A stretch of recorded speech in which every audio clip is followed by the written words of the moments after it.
de location de robots de gamme. Donc on a utilisé le web parce que ça n'existait pas à l'époque où on l'a créé. Nous, le web nous a permis pareil d'avoir une zone de chalandise beaucoup plus grande. On voit aujourd'hui que de plus en plus le consommateur lambda est dans l'instantanéité de la consommation, de l'expérience, de l'usage des produits. Donc comment est-ce qu'on peut venir joindre cette partie instantanée à la façon de faire les produits? C'est aujourd'hui ce qui, moi, me garde réveillé la nuit, comme disent les Américains, pour venir connecter le consommateur à la conception du produit, à la réalisation du produit, à la consommation du produit. Ça pose énormément de questions sur l'ensemble de la chaîne de valeur sur lequel le business model repose. Alors, nous, forcément, on est assez focus sur les cabines d'essayage virtuelles. La technologie, c'est une innovation, mais comment il est accueilli du côté du consommateur, comment on convainc le consommateur de l'utiliser, ça c'est une problématique qu'on a en tête dans la vision de notre stratégie.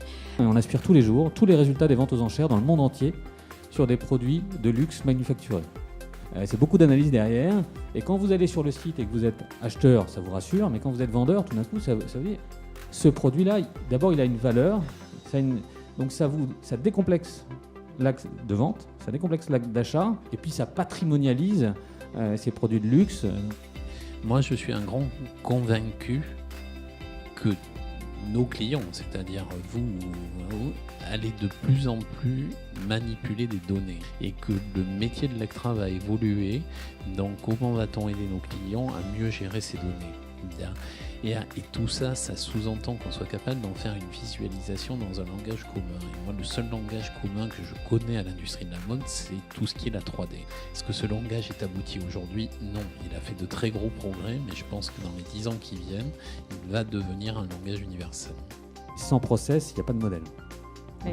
Et c'est en ça que ce marché est en train de se structurer, de se révéler, et que finalement, un certain nombre d'acteurs les acteurs traditionnels ont du mal parce que c'est pas leur culture.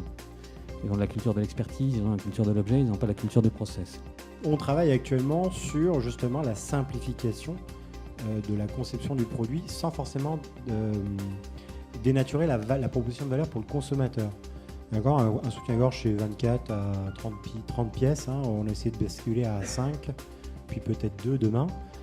Donc en faisant ça, on permet de changer un petit peu le processus. Aujourd'hui chez Lectra, on a fait un certain nombre de plans de transformation pour se permettre de se projeter sur qui nous serons dans 5 ans et quelles sont les technologies qui vont être utilisées pour faire ça.